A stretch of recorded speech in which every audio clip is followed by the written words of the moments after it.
Donc bonjour, si vous avez aimé cette vidéo, il faut cliquer sur j'aime, il faut partager et il faut vous abonner.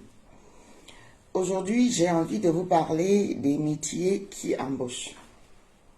Ça s'appelle BMO, c'est-à-dire besoin en main-d'œuvre. Donc, quand vous allez aller dans le top 10 des métiers qui embauchent, on va parler tout d'abord des formations et des projets. On prend un exemple. Vous voulez faire une formation. Vous ne savez pas quelle formation faire. Vous ne savez pas vers quoi vous diriger. Vous n'êtes pas accompagné. Vous n'êtes pas accompagné par un spécialiste qui vous accompagne dans l'élaboration de votre projet professionnel. Vous êtes peut-être accompagné par un conseiller Pôle emploi et si vous souhaitez vous former en cherchant un métier qui n'est pas votre métier de prédilection, c'est-à-dire votre passion, un métier qui n'est pas à la base votre projet professionnel, un métier alimentaire, on va dire. Ne prenez pas n'importe quelle formation. Ne faites pas une formation juste dans le but de dire j'ai fait une formation, j'ai un diplôme et je suis heureux. Non. Formez-vous dans le domaine qui recrute. Formez-vous dans le domaine dont on a un grand besoin en main-d'œuvre. Comme ça, pour avoir la chance d'avoir un travail. Et pour cela, je vous invite à vous connecter sur le site Pôle emploi et aller à la rubrique BMO, besoin en main-d'œuvre. Vous aurez le top 10 des métiers les plus recherchés par les employeurs, c'est-à-dire les métiers sur lesquels on a du mal à recruter, tels que les garçons de café dans la restauration, tels que les cuisiniers ou les commis de cuisine, tels que le service à la personne, tels que le service d'entretien, de nettoyage, et j'en passe. Toujours est-il que vous faites une formation dans ce domaine, vous ne manquerez pas de travail. Là, il s'agit d'un emploi alimentaire. Je vous parle d'un emploi qui vous donne de quoi manger. Je ne vous parle pas de votre projet professionnel. Et quoique être cuisinier ou garçon de café ou aide à la personne, ça peut être le métier de rêve d'une personne comme d'une autre personne. Mais là, aujourd'hui, je vous parle juste des métiers, des formations qui vous donneront la possibilité d'être embauché très rapidement. Si vous voulez avoir la liste de ces métiers, vous laissez votre numéro de téléphone en commentaire.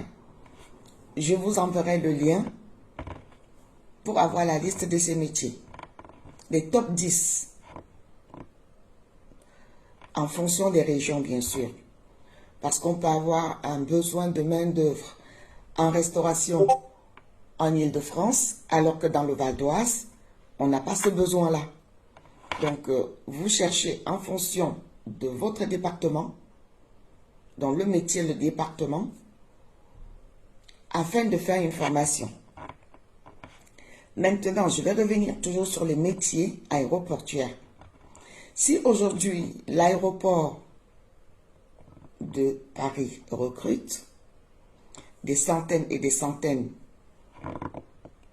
de postes sont à pourvoir, c'est dû aux Jeux Olympiques de 2024. Les Jeux Olympiques 2024 apporte une grande parité en main-d'œuvre en France. Et surtout en Île-de-France. Et encore plus à l'aéroport, qui est la porte d'entrée en France. Donc vous avez des centaines et des centaines de postes à pourvoir. Vous avez des formations gratuites. Vous avez des formations financées par la région. Des formations financées par la liste des financeurs que je vous ai donnée dans une vidéo précédente. Vous avez des entreprises qui vous forment et qui vous embauchent directement. Aujourd'hui, si vous avez envie de travailler à l'aéroport, c'est maintenant ou jamais. Vous voulez travailler à l'aéroport, c'est maintenant ou jamais, quel que soit votre profil. Je dis bien quel que soit votre profil. Sans prérequis. Parlez juste le français. J'ai dit parlez juste le français. Et après maintenant, viendra des personnes à qui on va demander le permis de conduire, des personnes à qui on va demander de parler plusieurs langues en fonction du poste recherché, des personnes à qui on va demander de faire un CACES. Le CACES sera gratuit, bien évidemment. En fonction du poste que vous recherchez, il y a plusieurs postes à pourvoir à l'aéroport, du poste d'agent de sûreté, de sécurité, d'agent d'accueil, jusqu'au poste de pilote. À pourvoir à l'aéroport de Paris, qui est l'entrée, la porte d'entrée des étrangers qui seront chez nous en 2024. Donc, je vous dis et je vous répète, s'il vous plaît, arrêtez de vous renseigner dans votre communauté aux personnes qui vont vous dire d'aller travailler sans formation, d'aller travailler et de faire n'importe quoi. Travailler, mais travailler utile. Travailler, mais travailler pour une raison. Je travaille parce que j'ai besoin de manger. Je travaille parce que j'ai réalisé mon projet professionnel qui me tient à cœur et que j'ai envie de travailler. Je suis disponible pour répondre à toutes vos questions. Si vous les posez en commentaire sur YouTube ou alors directement en inbox. Je vous remercie de m'avoir écouté. Je vous dis à très bientôt et je vais apporter une réponse à une question que quelqu'un m'a posée. Si vous habitez en Belgique et que vous avez un statut étudiant, je ne peux rien faire pour vous. Là, il s'agit des personnes qui ont une première carte de séjour en France. Même si la carte de séjour ne vous autorise pas à travailler, je vous expliquerai comment faire pour que votre carte de séjour se transforme en carte de séjour travailleur. Aujourd'hui, le président de la République française donne l'occasion à nous autres, les personnes qui accompagnons les personnes qui sont à la recherche d'un emploi, la possibilité de mettre sur des postes en tension des personnes qui ne sont pas régularisées dans le but de les régulariser. Bref, je ne vais pas m'étaler sur ce sujet, mais sachez que prendre un poste dans un métier en tension, c'est la garantie de l'emploi. Je vous souhaite une excellente journée. Je vous invite à liker, à partager. Bonne journée, à bientôt. Au revoir.